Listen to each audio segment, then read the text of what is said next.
Liturgia do dia 2 de agosto de 2023, quarta-feira da 17ª semana do Tempo Comum. Memória de Santo Eusébio de Vercelli, bispo, e São Pedro Julião Eymar. Primeira leitura.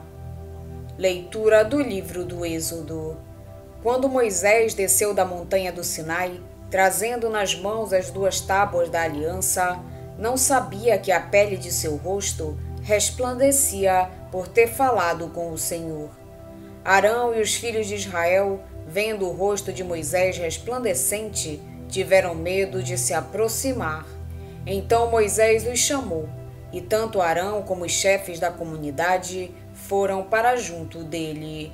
E depois que lhes falou, todos os filhos de Israel também se aproximaram dele.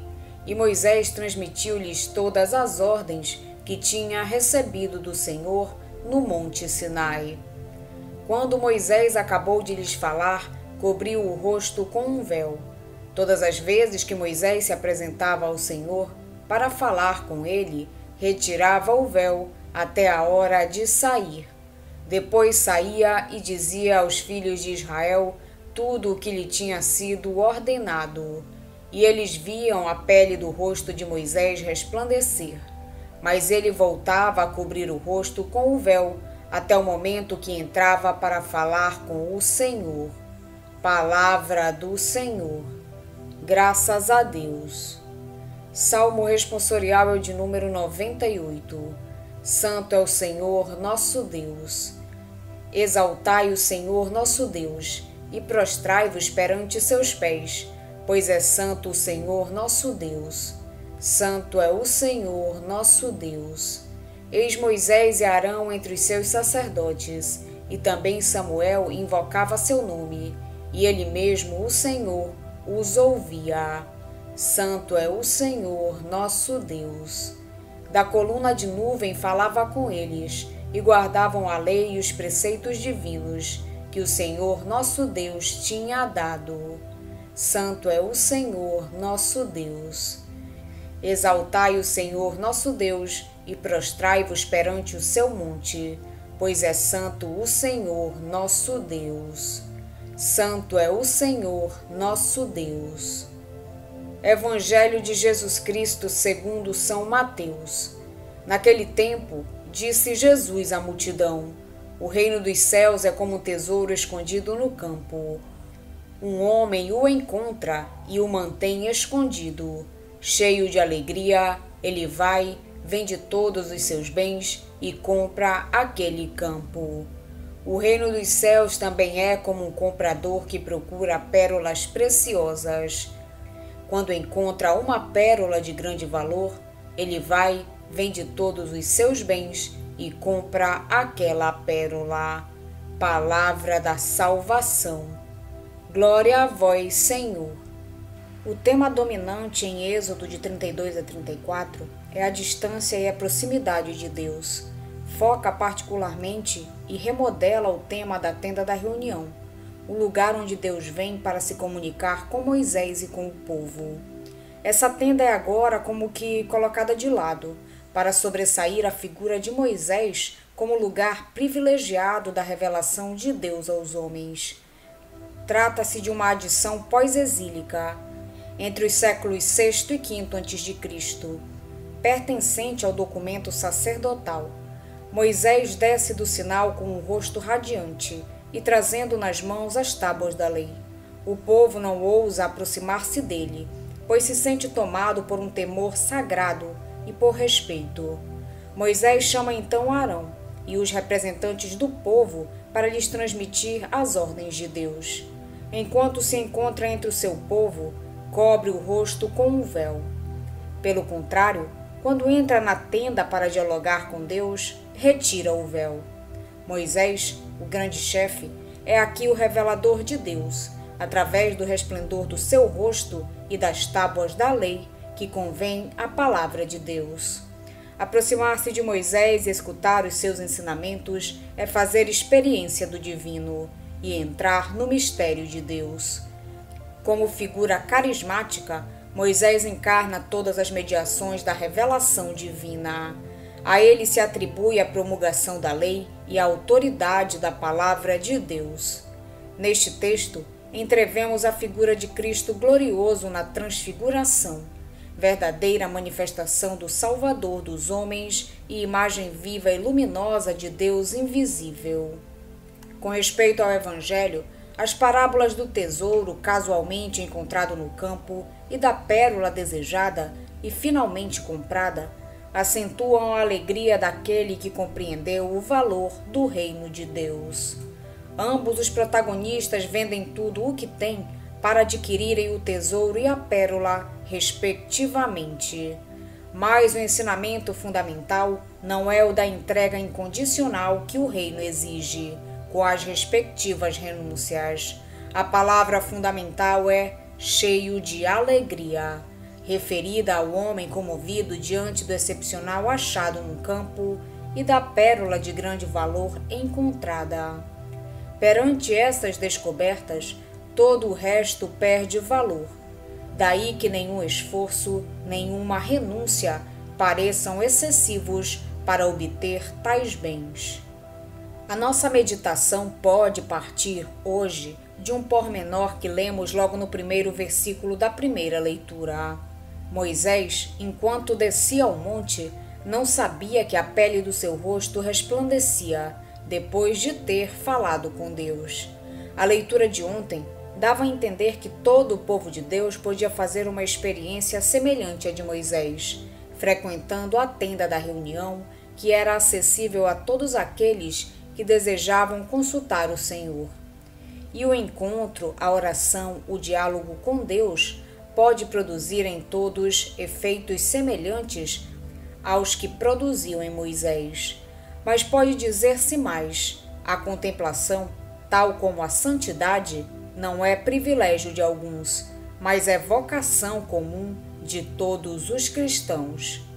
Contemplar é fixar-nos intuitivamente sobre a realidade divina, que pode ser o próprio Deus, um seu atributo ou o mistério da vida de Cristo. É fruir da sua presença, deixar-nos iluminar por Ele, tornar-nos resplandecentes. Para os cristãos, a Eucaristia que celebramos e comungamos é um excelente objeto de contemplação. Contemplar a Eucaristia é fixar-nos intuitivamente sobre aquilo que ela é para nós, presença de Deus ressuscitado, e fruir dessa presença. De fato, enquanto na meditação prevalece a busca da verdade, na contemplação prevalece o gozo da verdade encontrada. A contemplação eucarística, feita na adoração, permite-nos ter em nós os sentimentos que estavam em Cristo. Mas o homem que contempla a Deus volta as costas a si mesmo, esquece-se de si. Quem contempla, não se contempla. A contemplação da Eucaristia é realização da profecia. Há que olhar para aquele que trespassaram, ou naquele que trespassaram, mas é, por sua vez, profecia daquilo que um dia faremos no céu, quando nos juntarmos à grande liturgia celebrada pelos redimidos em torno do trono do Cordeiro, como nos descreve o Apocalipse. Quando descia do Monte Sinai, Moisés trazia o rosto radiante de luz, porque tinha conversado com Deus como com um amigo, frente a frente, boca a boca, segundo a expressão do livro do Êxodo. Moisés não se dava conta desse brilho, mas ele era real. Também nós, depois da adoração, talvez não nos demos conta, mas voltamos para junto dos irmãos com o rosto tornado brilhante, porque contemplamos o Senhor. E será esse o mais belo testemunho que podemos dar ao nosso mundo materialista e consumista, mas com uma enorme ânsia de encontrar a Deus. Hoje a Igreja faz memória a São Pedro Julião Eymar e Santo Eusébio de Vercelli, bispo. São Pedro Julião nasceu em Ezer, França, em 4 de fevereiro de 1811. filho do segundo casamento de um comerciante viúvo. Pedro Julião marcou toda a igreja com o verdadeiro culto a Jesus Eucarístico. São Pedro Julião Aimar pertencia a uma família tão religiosa que a própria mãe o levava diariamente na igreja para receber a bênção do Santíssimo. Certa vez, o menino de 5 anos desapareceu de casa e, quando o procuraram na igreja, encontraram Pedro diante do sacrário com esta resposta nos lábios: "Estou falando com Jesus." Foi à luz do Cristo Eucarístico que Pedro Julião descobriu sua vocação ao sacerdócio, a qual concretizou-se depois de vencer as oposições do pai, tornando-se assim um padre secular e, mais tarde, religioso da congregação dos maristas.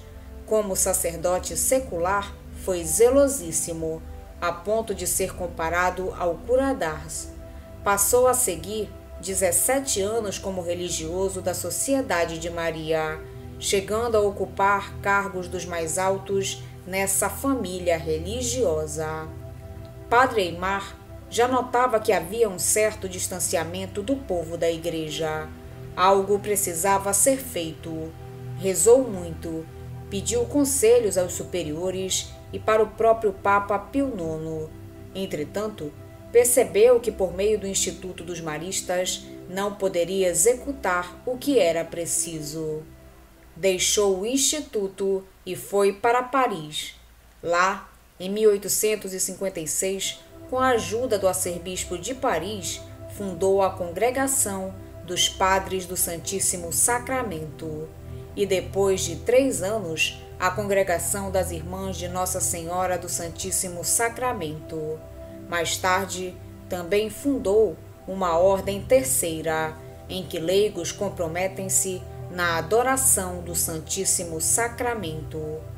São Pedro Aimar, percebendo a indiferença do povo para com Jesus Eucarístico e inspirado por Nossa Senhora, concluiu: é necessário tirar Cristo do sacrário, apresentá-lo ao povo como grande Senhor, Mestre, Salvador vivo, real em nosso meio. Viajando toda a França, deixando vários escritos, abrangendo sacerdotes, religiosas e leigos na sua obra em honra ao Santíssimo Sacramento, São Pedro Julião tudo conseguiu por causa do auxílio da graça diante dos inúmeros sofrimentos. Santo Eusébio de Vercelli nasceu na Sardenha, no princípio do século IV. Fazia parte do clero de Roma quando, em 345, foi eleito bispo de Vercelli. Propagou a religião cristã por meio da pregação e introduziu a vida monástica na sua diocese. Por causa da fé católica, foi exilado pelo imperador Constâncio e suportou muitos sofrimentos. Tendo regressado à pátria, combateu valorosamente para restaurar a fé contra os arianos. Morreu em Vercelli em 371. Irmãos caríssimos, fui informado de que vos encontrais bem, como é meu desejo, e a semelhança do que aconteceu com Abacuque, quando foi levado pelo anjo até onde estava Daniel, imaginei ter ido até vós, como se tivesse subitamente atravessado a grande distância que nos separa. Ao receber as cartas de cada um de vós e ao ler nela os bons sentimentos e o amor que tendes por mim, as lágrimas se misturam à alegria, e embora ávido de ler o que escrevestes, meu espírito foi dominado pelo pranto. Não posso evitar nem a alegria, nem as lágrimas, pois, sendo elas fonte do mesmo sentimento de saudade, querem sobrepor-se uma à outra, para manifestar a intensidade do amor. Vivendo assim durante vários dias, imaginava-se conversando convosco e esquecia os sofrimentos do passado. Das cartas de Santo Eusébio de Vercelli, bispo. Vamos pedir a Deus que nos auxilie no dia de hoje para que possamos permanecer na sua santa vontade. Pedimos também a intercessão da Virgem Maria de São Pedro, Julião e Santo Eusébio e todos os anjos e santos de Deus.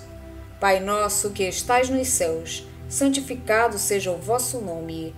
Venha a nós o vosso reino, seja feita a vossa vontade, assim na terra como no céu. O pão nosso de cada dia nos dai hoje. Perdoai-nos as nossas ofensas, assim como nós perdoamos a quem nos tem ofendido. E não nos deixeis cair em tentação, mas livrai-nos do mal. Amém. Oração. Fazei-nos, Senhor nosso Deus, proclamar a divindade de Cristo, imitando a firmeza do bispo Santo Eusébio e o amor pela Eucaristia de São Pedro Damião, para que, perseverando na fé que eles nos ensinaram, possamos participar da vida do vosso Filho, que convosco vive e reina na unidade do Espírito Santo. Amém. Estivemos reunidos em nome do Pai, do Filho e do Espírito Santo. Amém. Tenham todos um abençoado dia. Fiquem na santa paz de Jesus. Se inscrevam no canal, deixem seu like e compartilhem essa mensagem com seus amigos. Um grande abraço e até o próximo vídeo.